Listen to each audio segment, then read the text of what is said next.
as a mother, a heartbroken mother, a mother that's full of anger, rage, questions why. A heartbroken mother speaking outside of court today as 4 teens were charged in the murder of her daughter. Prosecutors alleging the young officer was gunned down as part of a deadly crime spree. Nate Rogers is live tonight with the latest. Nate.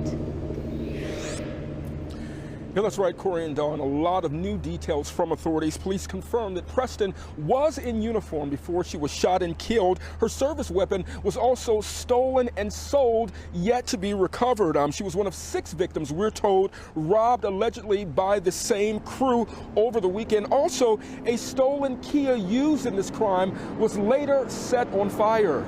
She was 24 years old, ambitious, fearless, and only days away from earning her law degree. By night, she patrolled Chicago's toughest streets. By day, she planned her next big step, joining the FBI. Friends joked she'd be the city's first female police superintendent.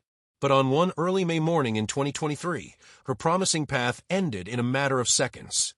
She just finished a long shift and was walking toward her home in the Avalon Park neighborhood, still in uniform, when a car pulled up. Inside were 4 young men, none older than 19, already hours into a violent spree. They were armed, masked, and hunting for their next target. What happened next was sudden and merciless. The officer never made it through her front door. Neighbors later spoke of hearing rapid bursts of gunfire, followed by the roar of an engine speeding away. Her weapon was taken. The stolen car carrying her attackers would be found in flames less than half an hour later. The city woke up to headlines that stunned even those accustomed to violence.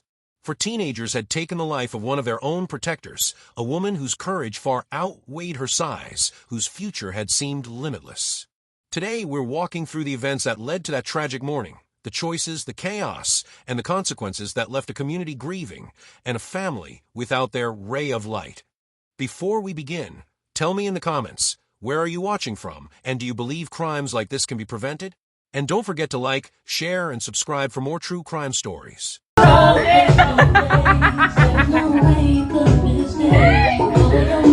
play too much. Here's another year around the sun, my bitches. Areanah Preston's story began in Chicago, the city she would one day serve and protect. From the start, she stood out, confident, determined, and unafraid to set high goals for herself. Friends and family remember her as outgoing, witty, and fiercely loyal, the kind of person who lit up a room and lifted those around her. Her mother, Dion Moon, often said her daughter was small in size but larger than life, and at just 5 feet 3 inches, Areanah embodied that contrast perfectly. As a teenager, she excelled in school and brought energy to the sidelines as a high school cheerleader, where she first displayed the leadership skills that would define her adult life. She was the kind of teammate who pushed others to do their best and made hard work look effortless. Those qualities carried into her college years, where she balanced academics with her growing interest in law enforcement. Areanah joined the Chicago Police Department and spent more than 2 years assigned to the 5th District on the city's south side. She was known among colleagues for her professionalism, quick thinking, and compassion. Her ability to connect with people, whether victims, suspects, or community members, set her apart. Even individuals she arrested later expressed sadness at her death, a testament to the respect she commanded. Her drive didn't stop with her badge. She pursued higher education alongside her police work, enrolling at Loyola University Chicago School of Law. By spring 2023, she was just days away from earning her Master of Jurisprudence degree, an achievement she reached posthumously. Her academic path was aimed at something even bigger. She was deep into the application process for the FBI, with only a final interview standing between her and the academy. To her friends, this ambition wasn't surprising. They often spoke of her as a future leader within law enforcement, someone capable of reshaping policy, bridging gaps with the community, and inspiring the next generation. Some joke that she was destined to be Chicago's first female superintendent. But Areanah's life wasn't defined solely by her career. She was a daughter, a sister, a mentor, and a role model. She volunteered time to guide young people toward positive choices and encouraged women, especially women of color, to pursue careers in policing. Her mother called her the family's ray of light, the one who brought energy and warmth into every gathering. In her 24 years, Areanah achieved more than many do in a lifetime. She had the discipline of a law enforcer, the mind of scholar, and the heart of someone deeply invested in the people around her. Her future seemed limitless until the events of one early morning in May 2023 changed everything. In 2023, Chicago continued to grapple with a complex reality, a city of vibrant neighborhoods and strong community bonds, yet also one where violent crime was an ever-present concern. The South Side, where Officer Areanah Preston worked and lived, had seen years of struggle with gun violence, carjackings, and armed robberies. While overall crime statistics fluctuated month to month, certain categories, especially those involving firearms, remained alarmingly high. For many residents, safety was a daily consideration. Police resources were often stretched thin, responding not only to emergencies but also to the ripple effects of socioeconomic challenges. Unemployment, lack of youth opportunities, and gang activity created an environment where criminal acts could escalate quickly and unpredictably. Within this broader picture lies Avalon Park, a middle-class residential neighborhood on the South Side. Tree-lined streets, modest single-family homes, and well-kept yards give the area a calm, almost suburban feel. It's the kind of place where neighbors wave to one another and families have lived for generations. But like much of the city, Avalon Park is not untouched by crime.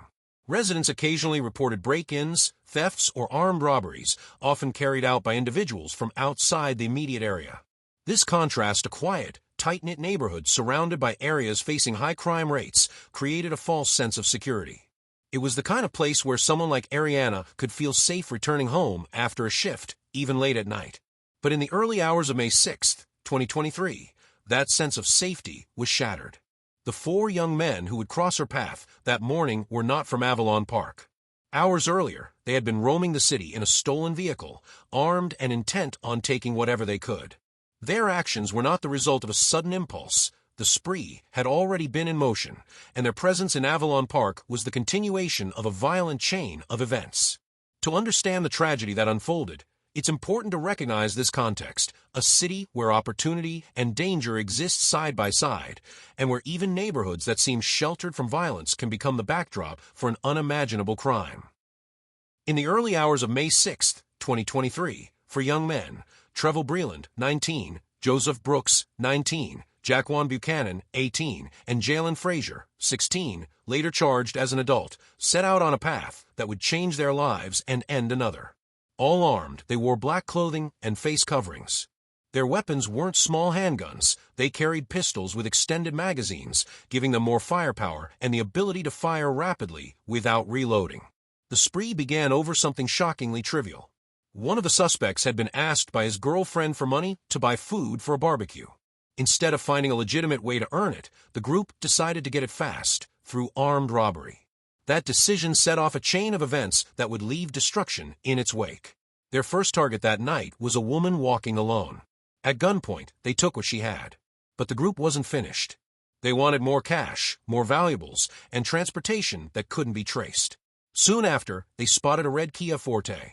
The car was stolen in another armed confrontation, adding mobility to their operation and giving them a quick getaway vehicle. With the Kia, the suspects moved across different areas of the city, hunting for additional victims. They weren't subtle. Witnesses later described the boldness of their approach, stepping out of the vehicle with weapons already in hand. The black clothing, masks, and aggressive manner left little doubt about their intentions. At this point, the spree was only hours old, but the suspects had already escalated from one robbery to multiple, and now had a stolen car to make them harder to catch. They were no longer looking for a specific amount of money. They were on an adrenaline-fueled run, taking whatever they could from whoever crossed their path. What made their crimes even more alarming was their readiness to use the weapons they carried. They didn't just brandish firearms to intimidate. They pointed them directly at victims, threatening deadly force. Every encounter carried the risk of becoming fatal. From the outside, this may have looked like random, opportunistic crime, but by the time they reached the Avalon Park neighborhood, their actions had formed a violent pattern. They were not acting on impulse anymore. They were moving with a clear and dangerous willingness to take lives if it meant achieving their goal. Unbeknownst to them, their next stop would not be another quick robbery. Their next target was someone trained to respond to armed threats, someone who had dedicated her life to stopping the kind of violence they were unleashing. Within the hour, the spree that began over barbecue money would collide with the life of Officer Areanah Preston and end in tragedy. The night of May 5, 2023, was like countless others for Officer Areanah Preston, long, demanding, and spent in service to the city she loved. Assigned to the Chicago Police Department's 5th District, she worked late into the night. When her shift finally ended in the early hours of May 6th, she headed home to her Avalon Park residence, still wearing her uniform. It was just after 1:30 a.m. when she pulled up to the quiet street where she lived. For most people, home is where the day's dangers are left behind. For Areanah, it should have been no different. She parked her vehicle and began walking toward her front door. At that same moment, the stolen red Kia Forte, carrying Trevor Breland, Joseph Brooks, Jaquan Buchanan, and Jalen Frazier, turned down her block. They had already committed multiple armed robberies that night, their confidence growing with each encounter. Seeing Areanah, they didn't know she was a police officer. To them, she was simply another target. The Kia slowed. 3 of the 4 suspects stepped out, guns in hand. Dressed in black with face coverings, they moved quickly toward her. The stillness of the street broke in an instant. From a nearby home security camera, the grainy footage would later reveal the moments that followed, figures rushing toward her, arms raised, sudden bursts of light in the darkness. Multiple muzzle flashes erupted as gunfire tore through the early morning air. Areanah was struck several times, including devastating wounds to her face and neck. But she didn't freeze. Even while under attack, she drew her service weapon and returned fire, attempting to defend herself against overwhelming odds. In the chaos, her attackers continued shooting until she collapsed.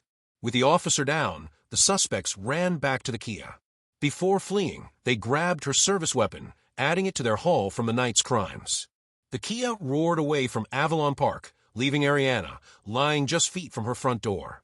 Roughly 20 minutes later, the stolen vehicle was found abandoned and burning, set on fire to destroy evidence. Investigators would later learn that her service weapon had been sold after the shooting. The first alert to police came not from a 911 call, but from technology. Areanah's Apple Watch sent a traffic crash signal after detecting her sudden fall, and nearby gunshot detection systems picked up the sound of the shots. Responding officers arrived to find one of their own critically wounded.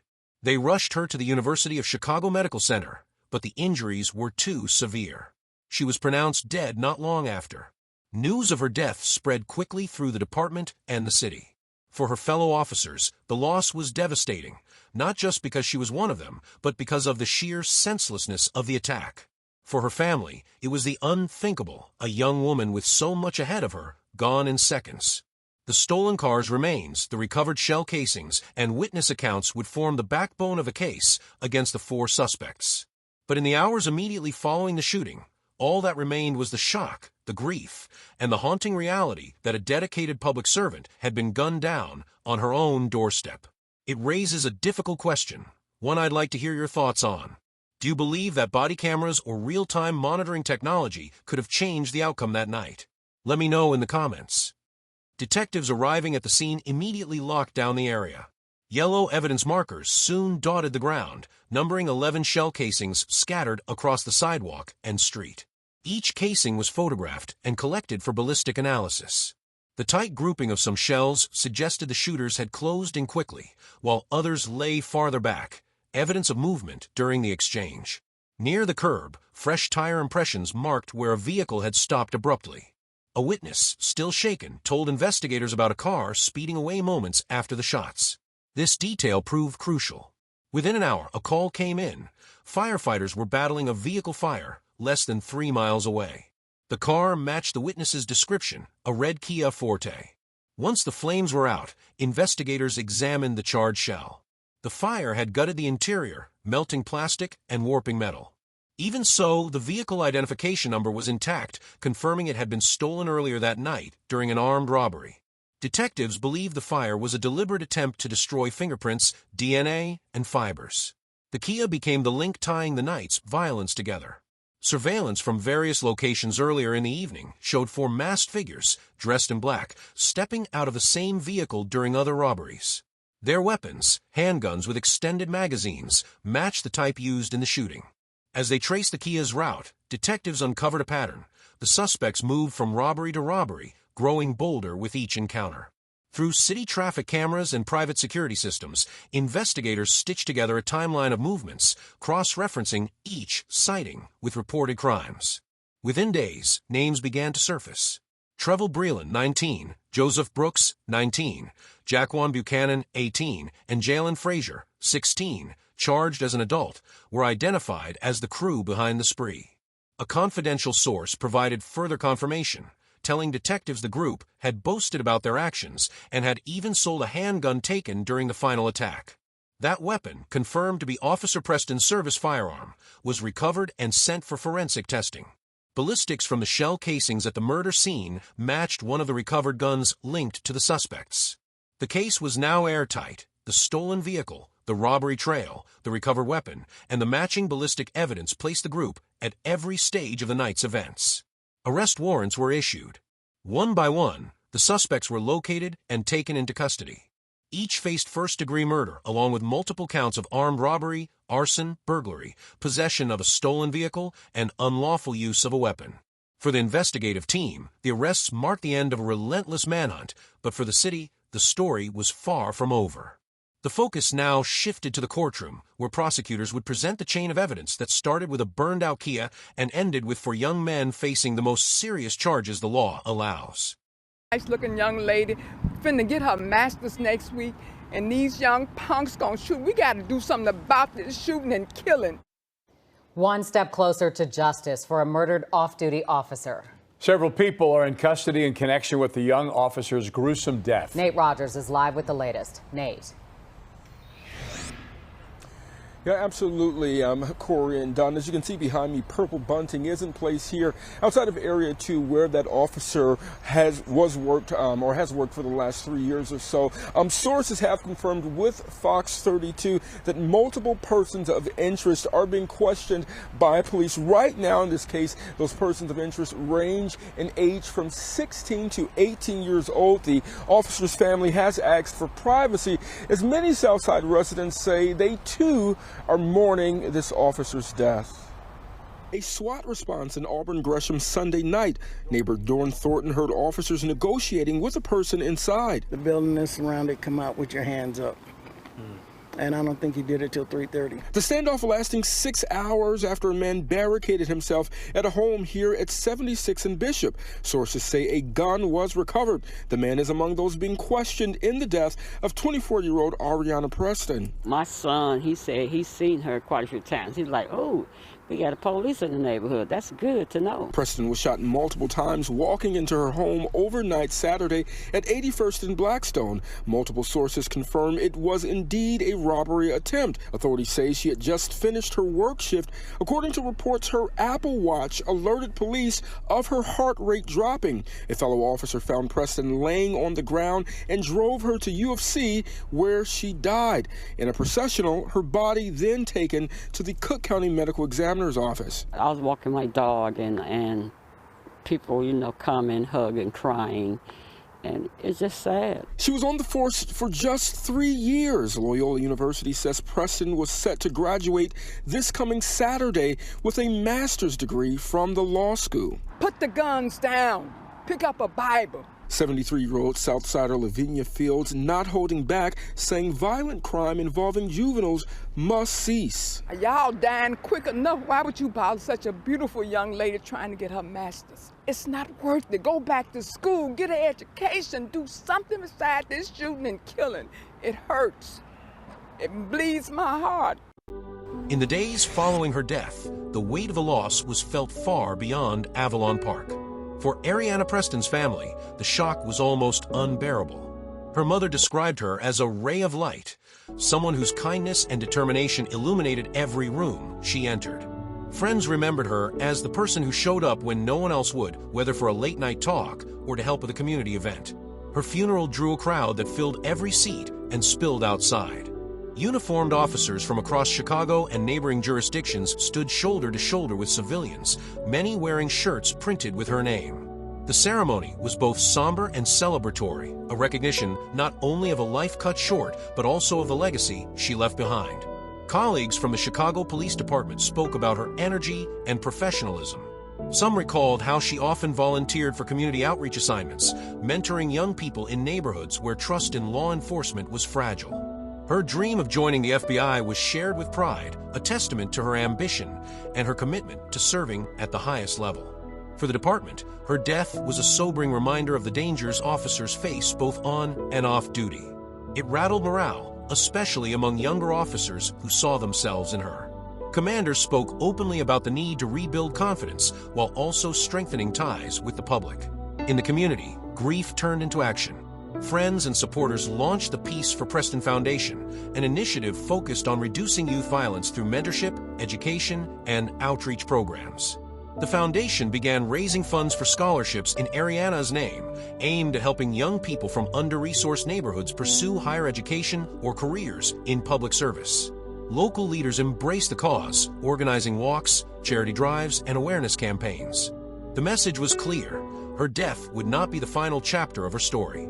Months later, at a candlelight vigil marking what would have been her 25th birthday, attendees lit the night sky with hundreds of candles.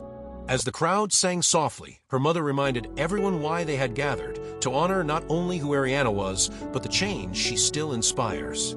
For Chicago, the tragedy left deep scars. But in the commitment to keep her memory alive, many found a reason to keep fighting for safer streets, stronger communities, and a future where another young officer's life isn't stolen in an instant. In the weeks after the arrests, the Cook County State's Attorney's Office moved quickly to bring charges against the 4 suspects: Trevor Breland, age 19, Joseph Brooks, age 19, Jaquan Buchanan, aged 18, and Jalen Frazier, aged 16. All 4 were charged with first-degree murder, armed robbery, and multiple counts related to the earlier offenses committed that same night. During the initial bond hearings, prosecutors laid out a detailed timeline of the crime spree, describing how the suspects' movements were tracked through witness accounts, recovered evidence, and ballistic matches linking shell casings from multiple scenes. Surveillance footage was introduced to show the stolen Kia Forte circling Areanah's block moments before the fatal shooting. The defense, meanwhile, focused on the ages of the defendants, suggesting that impulsive behavior and peer pressure played a role. Attorneys for the 2 juveniles argued against their clients being tried as adults, claiming they lacked the maturity to fully understand the consequences of their actions. For the older defendants, preliminary arguments hinted at possible challenges to the admissibility of certain evidence, particularly statements made during police interrogations. Pre-trial proceedings have been lengthy, with motions filed on everything from evidence suppression to questions about joint trials. Prosecutors have indicated they will pursue the maximum penalties allowed under Illinois law, including the possibility of life sentences for those convicted as adults. The juvenile defendants, if tried in adult court, could also face decades in prison. Public sentiment has been strong and vocal. Many in Chicago, including police officers and community leaders, have called for harsh sentences, framing the case as a test of the city's resolve against violent crime. Supporters of Areanah's family have attended nearly every hearing, wearing buttons and shirts bearing her photo. For them, the proceedings are about more than punishment. They're about ensuring that her life and service are honored with full accountability. As of the latest update, the case remains in the pre-trial stage, with the next court date scheduled for later this year. The Peace for Preston Foundation has continued to keep her memory in the public eye, organizing community events around each hearing. For now, justice for Areanah remains in process, a fight her loved ones are determined to see through to the very end. The murder of Areanah Preston wasn't just another statistic in Chicago's crime reports. It was a gut punch to a community already weary from loss. It forces us to ask, what can actually be done to prevent tragedies like this? Areanah Preston's life was defined by service. She was the daughter who brought warmth into every room, the colleague who stayed late to help others, and the friend who never stopped pushing those around her to be their best. At just 24, she had already achieved what many dream of, and she was still reaching for more.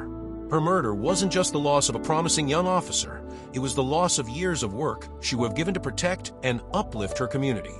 It was the loss of a future FBI agent who might have shaped national policy, mentored the next generation of officers, and inspired countless young women to step into leadership roles. Today, her family and colleagues channel their grief into the Peace for Preston Foundation, offering scholarships and community support in her name. It's a reminder that while violence can take a life, it cannot erase a legacy. Now, I want to hear from you. What changes do you believe could stop crimes like this before they happen? Share your thoughts in the comments. Your voice might be the spark that starts change. Areanah's story closes here, but her light and the questions her death forces us to ask will remain. The challenge now is whether we let that light guide us forward or fade into the darkness of memory.